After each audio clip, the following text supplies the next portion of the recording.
Hello students, welcome to Punjab careers. तो मेरा नाम है रिधिमा। आज हम डिस्कस करेंगे लेक्चर कैडर के आगे वाले पीवाईक्यूज पार्ट थर्ड।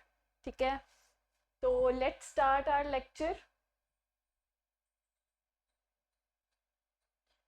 सो पहला क्वेश्चन आज है हमारे पास, if a is less than b then the solution of x squared plus a plus b x plus ab less than 0 is given by।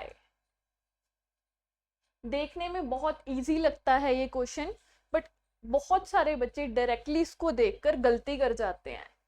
तो हम इस क्वेश्चन को अप्रोच कैसे करेंगे? a plus b x plus a b less than 0, ये है। ऐसे करते हैं, सबसे पहले हम जो ये ब्रैकेट है ना a प्लस बी, इसको ओपन कर देते हैं। ठीक है, तो x square plus a x plus b x plus a b less than 0। ठीक है, नाउ यहां से क्या आ जाएगा? x कॉमन ले लो, यहां से b कॉमन ले लो, x plus a x plus B. यहाँ पे जो हमारे पास क्रिटिकल पॉइंट्स आएंगे वो क्या आएंगे? माइनस ए माइनस बी, है ना, माइनस ए और माइनस बी। अब ध्यान से देखो, हमें गिवन क्या है? If A less than B, A less than B से हमारे पास क्या आ जाता है? Minus B less than minus A, है ना, साइन चेंज हो जाते हैं। उसके बाद अगर माइनस बी की वैल्यू माइनस ए से कम है तो यहाँ पे x की वैल्यू क्या हम कह सकते हैं कि माइनस बी से माइनस ए में लाई करेगी। ठीक है, तो इसका आंसर है ऑप्शन नंबर सी। तो डायरेक्ट क्वेश्चन करने से पहले ये जरूर सोच लेना कि इसके रूट सिर्फ ए बी टाइप नहीं होंगे। ज्यादातर बच्चे डायरेक्टली ये वाली ऑप्शन को टिक कर देते हैं, बट ये वाली ऑप्शन जो है हमारे पास गलत है। उसका रीजन ये है, वो सोचते हैं ये सम ऑफ रूट्स है, ये प्रोडक्ट ऑफ रूट्स है, ए बी आ जाएगा यहाँ से। बट अगर हम यहाँ पे माइनस से माइनस बी भी कर दे तो भी वो ए बी ही बनता है। ठीक है, तो इसका करेक्ट आंसर है option number c. Next question है, बहुत ही अच्छा क्वेश्चन है, प्योर का क्वेश्चन है ये। Which one of the following statements is incorrect? कौन सी स्टेटमेंट इसमें से इनकरेक्ट होगी? फर्स्ट स्टेटमेंट रीड करते हैं, every bounded function is Riemann integrable.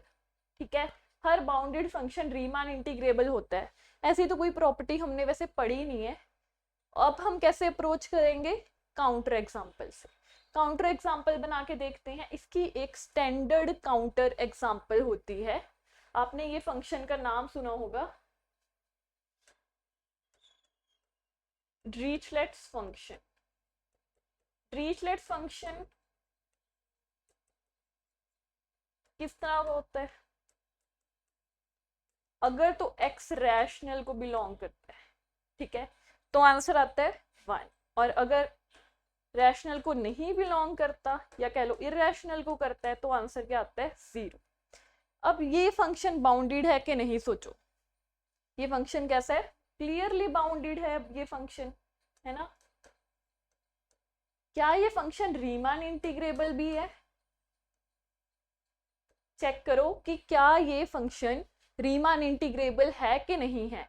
क्या ये उसकी डेफिनेशन को सेटिस्फाई कर रहा है या नहीं कर रहा? इनफीमम निकालो पहले f का। f का इनफीमम क्या होगा? 0। सुप्रीमम क्या होगा? 1।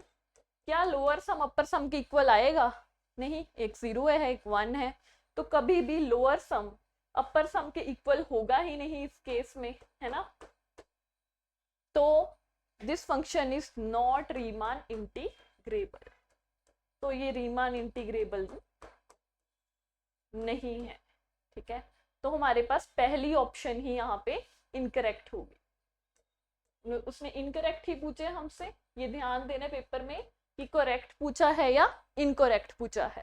ठीक है, उसके बाद बाकी के ऑप्शंस भी हम डिस्कस कर लेते हैं एक बार। Every continuous function is Riemann integrable, ये तो स्टेटमेंट ही है, ये बिल्कुल ट्रू है। ठीक है, कॉन्टिन्यूटी फंक्शन का कॉन्टिन्यूअस होना इम्प्लाई करता है कि फंक्शन रीमान इंटीग्रेबल है। A Riemann integrable function need not be monotonic. जो रीमान इंटीग्रेबल फंक्शन होता है जरूरी नहीं है कि वो मोनोटोनिक हो। तो इसकी कोई काउंटर एग्जांपल ढूंढते हैं इसको डिस्प्रूव करने के लिए। जैसे रीमान इंटीग्रेबल फंक्शन कोई सोचते हैं, जैसे साइन एक्स ले लो। साइन एक्स जो है ये 0 से 2 पाई में डिफाइन कर लेते हैं हम, ठीक है। अब जो ये फंक्शन है ये कॉन्टिन्यूअस है ना। कॉन्टिन्यूटी इंप्लाइज रीमान इंटीग्रेबल भी है ये। बट क्या ये फंक्शन मोनोटोनिक है? नहीं, ये फंक्शन मोनोटोनिक नहीं है, ठीक है। तो ये जो स्टेटमेंट है ये कैसी स्टेटमेंट है? करेक्ट स्टेटमेंट है, ये ट्रू स्टेटमेंट है। If f is a bounded function defined on close a b and p is any partition of close a b, then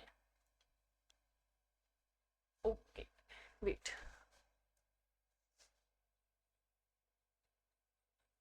u p f equals minus l f,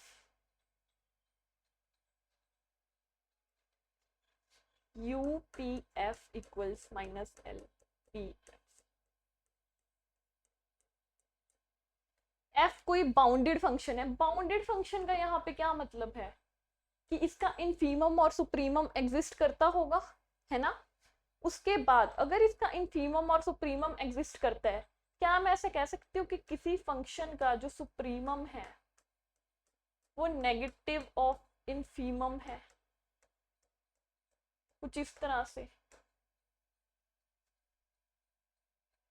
कह सकते हैं हम कि किसी function की supremum की value, actually यहाँ पे प्लस आएगा यहाँ पे माइनस आएगा, ठीक है, उसकी इनफीमम की नेगेटिव हो जाती है, ठीक है। यहाँ से ये चीज आ जाएगी कि U P F minus F equals minus L P F, ठीक है। तो ये बात कैसी होगी? ट्रू होगी। तो हमारे पास एक ही इनकरेक्ट स्टेटमेंट बचती है जो है option number A. Next question, the function f of x equals x upon 1 plus x minus log of 1 plus x।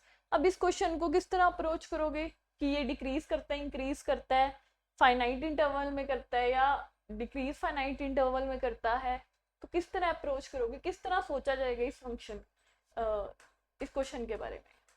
सबसे पहले तो आप फंक्शन को लिख लो,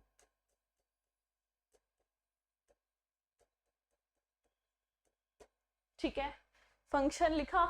अब मेरे को पता है कि f हम कभी भी f dash x greater than 0 होता है फंक्शन इंक्रीज करता है, लेस देन 0 होते हैं तो डिक्रीज करता है। तो हमें मतलब सबसे पहले जो चीज निकालनी है वो क्या निकालनी है? हमें f डैश x को निकालना पड़ेगा सबसे पहले। तो फाइंड आउट करते हैं f डैश x को। देखो f ऑफ x है ये, इसको थोड़ा अच्छे से और लिख देती हूँ। इससे क्या होगा, f डैश x फटाफट से निकल जाएगा, नहीं तो दूसरी तरह निकालना u बाई v लगाकर वो भी वैसे निकाल सकते हो। कांस्टेंट का डेरिवेटिव 0, इसका derivative minus 1 upon 1 plus x whole square, minus से माइनस क्या हो गया, कैंसिल आउट हो गया, माइनस 1 अपॉन 1 प्लस एक्स, ठीक है। इसका डेरिवेटिव आगे करोगे तो 1 आ जाएगा। तो बस इतना ही हमारे पास ये बचा है यहाँ पे, ठीक है।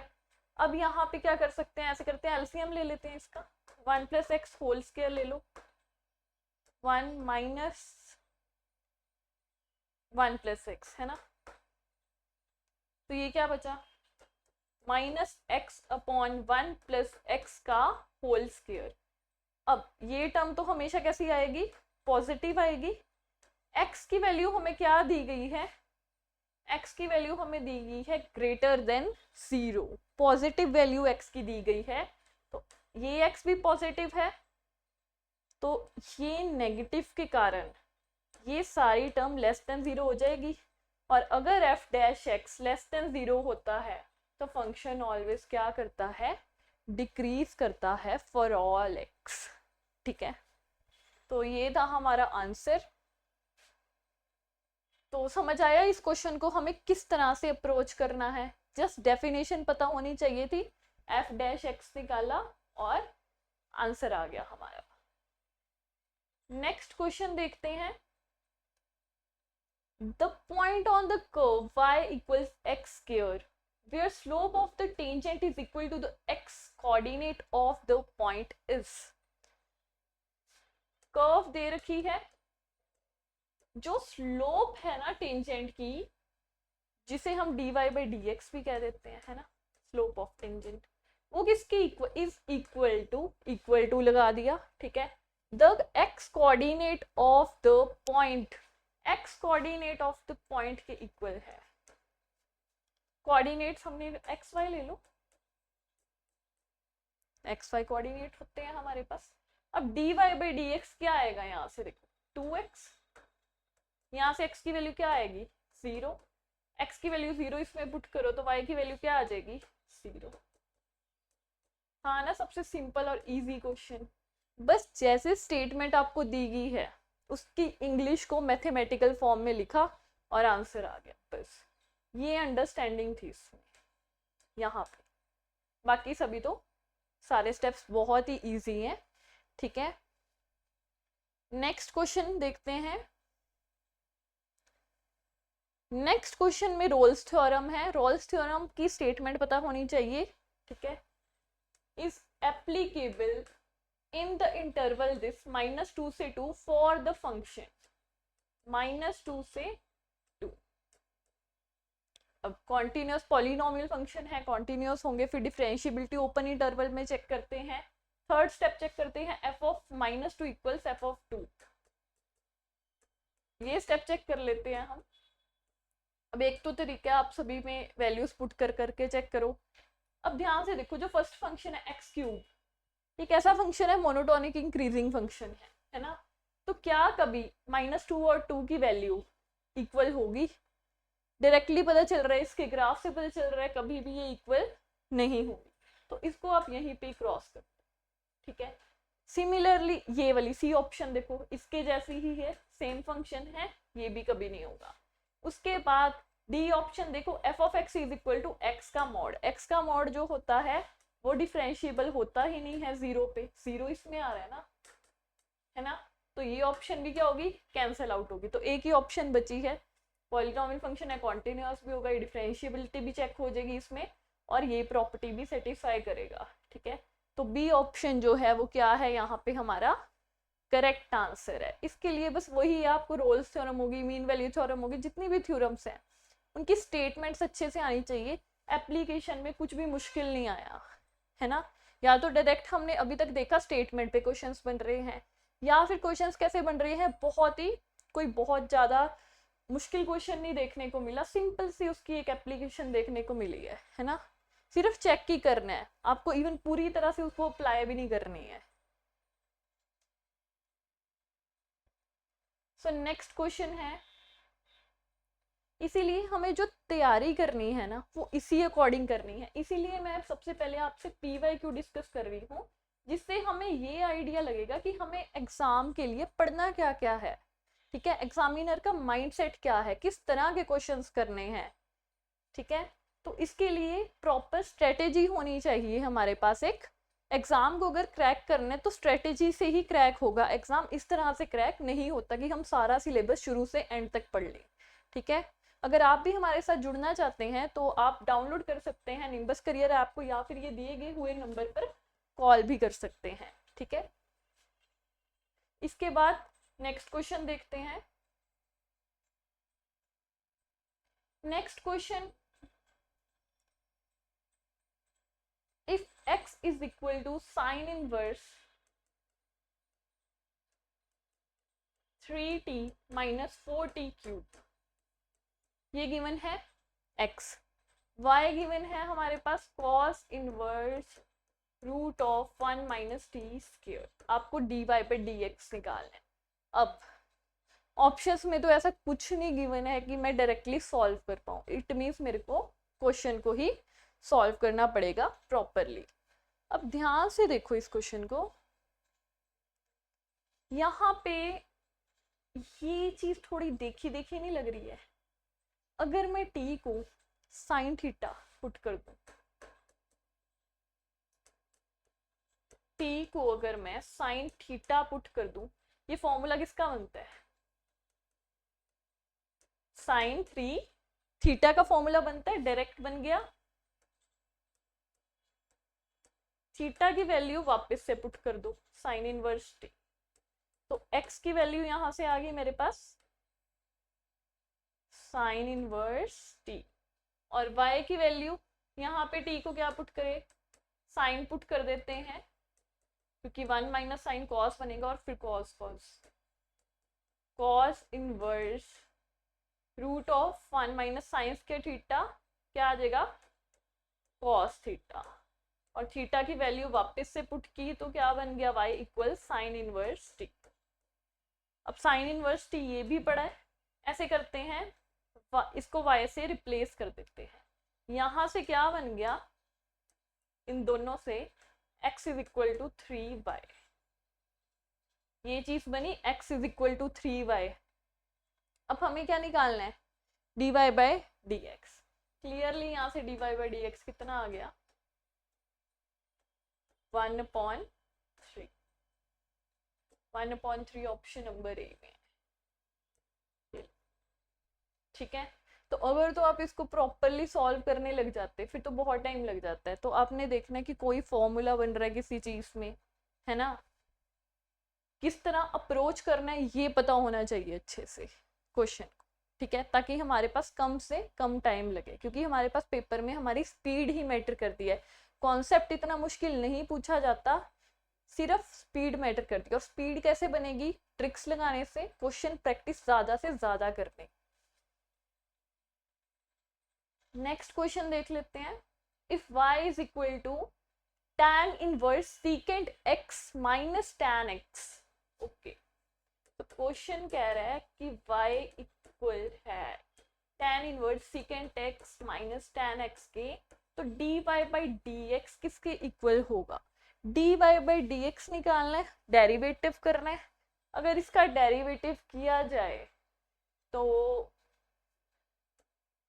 dy by dx is equal to 1/1 plus x square होता है, यहाँ पे x क्या है secant x minus tan x का होल स्क्वायर, यहाँ पे d by dx of secant x minus tan x। Secant x का डेरिवेटिव क्या होता है सीकेंट x tan x, और tan x का डेरिवेटिव क्या होता है सीकेंट स्क्वायर x होता है।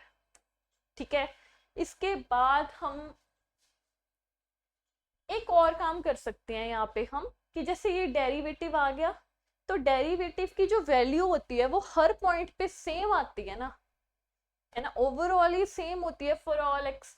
तो अगर मैं एक्स को यहाँ पे 0 पुट कर दूं, एक्स को मैं 0 पुट कर दूं, तो मैं यहाँ से डायरेक्टली डेरिवेटिव का आंसर देख लेती हूँ, क्योंकि मेरे पास देखो ऑप्शंस में सारी न्यूमेरिक वैल्यूज हैं, सारी की सारी किस तरह की वैल्यूज है मेरे पास ऑप्शन में, न्यूमेरिक वैल्यूज है।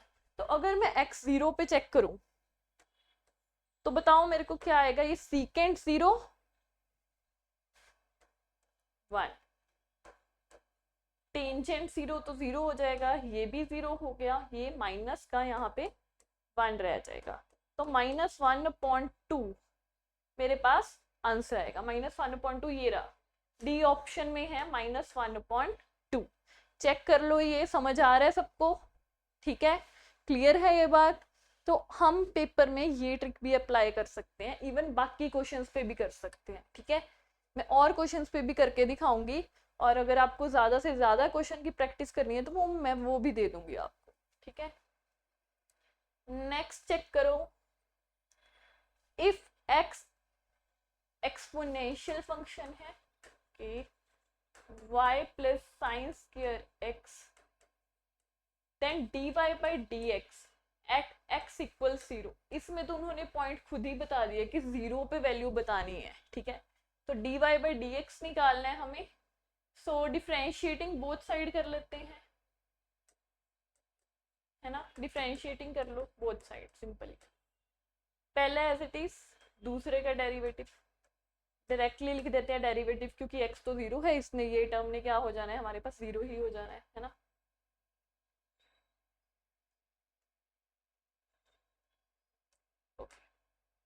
प्लस दूसरी टर्म पहले का derivative d y by d x, ये क्या आ जाएगा 2 sin x cos x, जिसे मैं sin 2x भी लिख सकती हूँ, राइट। अब x को 0 पुट कर दो यहाँ पे, ये तो चीज क्या होगी, खत्म होगी, कैंसल आउट। ये 1 बचा यहाँ पे, d y by d x तो हमें निकालना है, और ये 0। तो d y by d x की क्या वैल्यू आ गई, 1। 1 कौन सी ऑप्शन है, ऑप्शन नंबर बी, ठीक है। इजी था ये क्वेश्चन, इसमें तो कुछ भी नहीं करना था, सिंपल ही क्वेश्चन था, जो पूछा वो कर दिया हमने। इसके बाद if y is equal to ax power n plus 1 plus bx x power minus n, n है ये, ठीक है, ये n लिखा हुआ है, पाई नहीं है ये। Then x square d square y by d x square की वैल्यू क्या होगी, है ना। तो अब यहाँ पे देखो, अगर हम ये निकालने लग जाएं, पहले d y by d x, फिर d square y by d x square, फिर उसे एक्स स्क्वायर से मल्टीप्लाई करेंगे, बहुत ही ज़्यादा क्या हो जाएगा, कॉम्प्लिकेटेड हो जाएगा ये। तो हम कैसे अप्रोच करें अब इस क्वेश्चन को, देखो, अगर मैं ए या बी में से एक को 0 ले लूँ तो मेरे पास क्वेश्चन बहुत इजीली बन जाएगा, ये थोड़ा इजी हो जाएगा, क्योंकि ए बी ये तो सबके लिए ट्रू होगा ना। तो मैं ए बी को कुछ भी लेट कर सकती हूँ, और मैं ये भी चेक कर लेती हूँ कहीं ए बी मेरी ऑप्शंस में तो नहीं आ रहे, कोई दिक्कत तो नहीं क्रिएट करेंगे कहीं पे, ठीक है। तो हम क्या करते हैं, किसी को भी एक को 0 ले लो, कोई भी लोगे आंसर सेम आएगा, ठीक है। ऐसे करते हैं, ए को 0 ले लेते हैं, बी को ले लेते हैं 1, ठीक है। अब y की वैल्यू क्या आ जाएगी, बी एक्स एक्स पावर माइनस n, ठीक है। यहाँ पे y डैश निकालो, b तो 1 ले लिया ना हमने, ये यहाँ पे b नहीं आएगा, फिर ये बन गया हमारे पास, है ना। अब y d y by d x निकालो, यहाँ से d y by d x क्या आएगा, पावर नीचे माइनस n माइनस 1, ठीक है। इसको मैं ऐसे लिख दूं, है ना। उसके बाद d square y by d x square क्या आएगा, यहाँ पे d square y by d x square जो आएगा n प्लस 1, नेगेटिव से नेगेटिव कैंसिल हो जाएगा, ठीक है। x power minus n minus 1 minus 1 minus 2 हो जाएगा यहाँ पे, ठीक है। अब मेरे को क्या निकालना था यहाँ पे, एक्स स्क्वायर। तो एक्स स्क्वायर को दोनों तरफ क्या कर देंगे, मल्टीप्लाई कर देंगे। तो यहाँ पे x की वैल्यू, x की पावर माइनस n आ गई, क्योंकि प्लस 2 और माइनस 2 आपस में कैंसिल आउट हो जाएगा, और x पावर माइनस n की वैल्यू यहाँ पे क्या है, y। इस y को उठा के यहाँ पे फिल कर देंगे, तो हमारे पास आंसर क्या आ जाएगा, ऑप्शन नंबर बी, ठीक है। सिमिलरली अगर आप a को 1 पुट करोगे और b को 0 पुट करोगे, तब भी हमारे पास जो आंसर है वो सेम ही आएगा, यही आएगा n प्लस 1 y। पेपर में आपको इसी तरह से ये सॉल्व करना है, नहीं तो अगर आप प्रॉपरली सॉल्व करने बैठ गए तो बहुत ज़्यादा टाइम लग जाएगा, ठीक है। नेक्स्ट क्वेश्चन देखते हैं। If x is equal to a cos power 4 theta, y is equal to a sin power 4 theta, then d y by d x at theta. ये पूछा गया कि थीटा इस पे क्या वैल्यू होगी, ठीक है। अब आपका क्वेश्चन आएगा मैम यहाँ पे भी हम ए को कुछ पुट कर देते हैं, बट ध्यान से देखो ऑप्शंस में आपके पास ए पड़ा है, तो हम ये रिस्क नहीं लेंगे, ठीक है। इस क्वेश्चन को हम सीधी तरह भी करें ना तो भी कोई बहुत टाइम नहीं लगेगा अगर हम स्पीड से करेंगे, ठीक है। जैसे कि अब x है a cos 4 theta, dx by D theta निकाल लो यहाँ से, ठीक है। y है a sin 4 थीटा, यहाँ से क्या निकाल लोगे, dy बाई डी थीटा निकाल लो, फिर जो भी आएगा dy by D theta upon dx by D theta कर दो, यहाँ से आपके पास dy बाई dx की वैल्यू आ जाएगी, ये वैल्यू किसकी है, dy बाई dx की वैल्यू आ जाएगी यहाँ से, है ना। तो dy बाई डी थीटा कितना होता है, 4a sine cube theta cos theta upon dx by D theta क्या आएगा, 4a cos cube theta minus sine theta, तो माइनस का साइन यहाँ पे रख लो। अब जो कैंसिल आउट होते हैं उसे कैंसिल कर दो, ये बना कॉस स्क्वायर थीटा बन जाएगा यहाँ पे, है ना। ये साइन थीटा से ये गया साइन स्क्वायर थीटा, ये हमारे पास बन गया माइनस टेंजेंट स्क्वायर थीटा, ए से ए भी कैंसिल हो गया नहीं, ठीक है, माइनस टेंजेंट स्क्वायर थीटा। अब हमारे पास tangent square theta value positive आएगी, मतलब ऑप्शन नेगेटिव वाली होगी, या तो डी ऑप्शन आंसर होगा ये। अब थीटा क्या है, 3π/4, तो इस पे वैल्यू चेक कर लो, माइनस टेंजेंट स्क्वायर 3π/4, 3π/4 इज 1, ठीक है, तो आंसर आ जाएगा -1, -1 आंसर आ गया, ठीक है। नेक्स्ट इज अगला क्वेश्चन कॉन्टिन्यूअस और डिफरेंशियबिलिटी पे आ गया, ठीक है। तो ये क्वेश्चन तो बिल्कुल ही देख के ही बहुत इजी सा ही लग रहा है, जैसे कि फंक्शन दिया हुआ है 2a - x 3x - 2a। Continuity देखने के लिए क्या करते हैं, वो जो x की वैल्यू किस पे चेक कर रहे हैं, हम a पे चेक कर रहे हैं ना, a पे देखो, अगर इधर a पुट कर दें तो ऊपर a आ जाएगा, इधर a पुट कर दो तो नीचे भी a आ जाएगा, दोनों आपस में इक्वल है, तो फंक्शन कॉन्टिन्यूअस है। बिल्कुल डायरेक्टली करना है, वहां पे प्रॉपर नहीं करके दिखाना कि x अप्रोचेस ए नेगेटिव ए पॉजिटिव, बस ये सब कुछ आपके माइंड में चलना चाहिए, ठीक है। उसके बाद डिफरेंशियबिलिटी f' यहीं पे निकालो, इसी में डायरेक्टली क्या आएगा, -1 आ गया, इसका क्या आएगा 3 आ गया, क्या ये इक्वल हो सकते हैं, नहीं हो सकते, तो ये कॉन्टिन्यूअस तो है बट ये डिफरेंशियबल नहीं है, एट x इक्वल्स a पे ये डिफरेंशियबल नहीं है, ठीक है। तो क्लियर है, ये क्वेश्चन इजी ही था।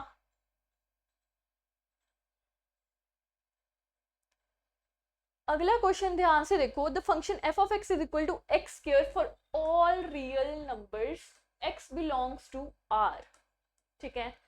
f(x) है x square, x square polynomial function है, सबको पता है ये कॉन्टिन्यूस होता है ना। और क्या पूछा है कि ये कॉन्टिन्यूस नहीं है, इनकरेक्ट तो नहीं पूछा हुआ, ये तो गलत है, ये तो कॉन्टिन्यूस होता है। ये डिफरेंशियबल नहीं है, क्यों नहीं है डिफरेंशियबल, क्लियरली डिफरेंशियबल है ये फंक्शन, डी ऑप्शन भी गलत है। अब जो हमें चेक करना है वो करना है कि यूनिफॉर्म कॉन्टिन्यूटी चेक करनी है कि यूनिफॉर्म कॉन्टिन्यूस है या नहीं है, ठीक है। यूनिफॉर्म कॉन्टिन्यूटी के लिए क्या करते हैं, f' निकालते हैं, देखते हैं बाउंडेड है कि नहीं। रियल्स पे x का बाउंडेड होता है, नहीं होता, तो ये बाउंडेड नहीं है, तो ये यूनिफॉर्म कॉन्टिन्यूस भी नहीं है। अगर f' बाउंडेड नहीं है तो ये यूनिफॉर्म कॉन्टिन्यूस भी नहीं है, तो ये वाली ऑप्शन जो है ये टिक होगी और ये वाली क्रॉस होगी। तो बस बेसिक डेफिनेशन लगानी आनी चाहिए, और तो कुछ भी नहीं था इस क्वेश्चन में। Next, the nth term of the series, series दी गई है, nth टर्म निकालनी है इसकी, ये वाली सीरीज है। सोच के देखो इसकी nth टर्म क्या होगी, लास्ट वाला नंबर ही नीचे रिपीट कर रहा है, तो इसकी nth टर्म क्या होगी, सोच के देखो। इसकी nth टर्म होगी 1 + 2 + up to so on n upon n, इस तरह की होगी इसकी energy. Sum of first n terms is n plus 1 upon, एक n नीचे पड़ा है, n से n क्या हो गया, कैंसिल आउट हो गया, आंसर क्या आ गया, n प्लस 1 अपॉन 2 आ गया। n प्लस 1 अपॉन 2 देखो कौन सी ऑप्शन है, डी ऑप्शन है, डी वाली ऑप्शन है, n प्लस 1 अपॉन 2, है ना। तो ये तो बहुत ही इजी सिंपल सा क्वेश्चन था, ठीक है, हो जाएगा ये। नेक्स्ट क्वेश्चन है, let x and y be random variables with the following joint PDF, ठीक है। फंक्शन आपको दिया हुआ है cxy, बट यहाँ पे जैसे लिमिट्स मेंशन है तो हम वही वाली लिमिट्स लेंगे, ठीक है। जॉइंट पीडीएफ में हो क्या होती है, पीडीएफ में इंटीग्रेशन होती है, पीएमएफ में समेशन होता है। तो x और y दो हैं, 0 से 1, 0 से 1, f of x y dx dy, otherwise तो 0 ही है। हमें क्या निकालना है, c, ये वाला कांस्टेंट निकालना है ना। ये इक्वल किसके होता है, 1, ठीक है, ये डेफिनेशन है इसकी। अब f ऑफ एक्स वाई की वैल्यू पुट कर दो सिंपली, 0 से 1, 0 से 1, f ऑफ एक्स वाई की वैल्यू क्या है, c x y dx dy equals 1। इसके बाद अब ध्यान से देखो, ये आपस में जो लिमिट्स है एक दूसरे पे डिपेंडेंट नहीं है, तो हम क्या लिमिट्स को सेपरेट कर सकते हैं, जरूर कर सकते हैं।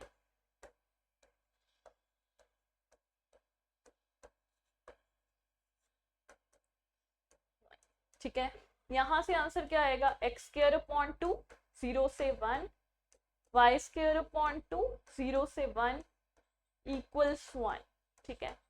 तो c की वैल्यू क्या आएगी यहाँ पे, c बाय 4 इक्वल्स 1, और c की वैल्यू आ गई 4। सो 4 is the right answer, option number A.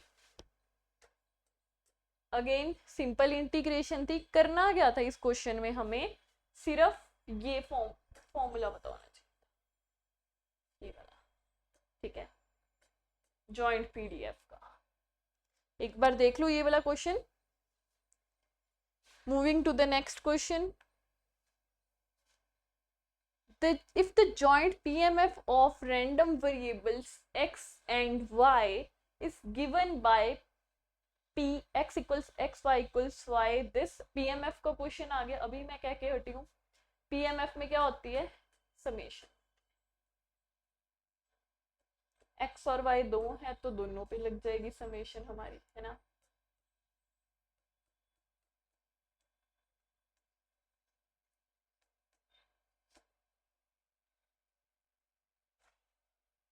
ठीक है, तो ये होता है PMF, इस तरह का दिखता है हमारा। पूछ क्या रहे हैं वो हमें, that you have to find out the value of px equals 3, x equals 3 पे जो है वैल्यू फाइंड आउट करनी है। अब इसमें समेशन सम होता है ना। तो अगर देखो 3 कॉमा y की वैल्यू जो है वो तो हम ये सारी लेंगे ना, क्योंकि इसके सिवाय अगर कोई वैल्यू होती है तो उसका आंसर तो 0 होता है, तो एडिशन में 0 हो जाए फर्क ही नहीं पड़ेगा। तो मेन हमें जो ये फंक्शन अप्लाई करना है, ये यहाँ पे करेंगे ना, 3,0, 3,1, 3,2, 3,3।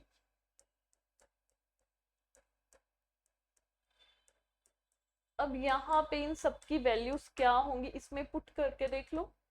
3 + 0 upon 48 plus 3 + 1 upon 48 plus 3 + 2 upon 48 plus 3 + 3 upon 48।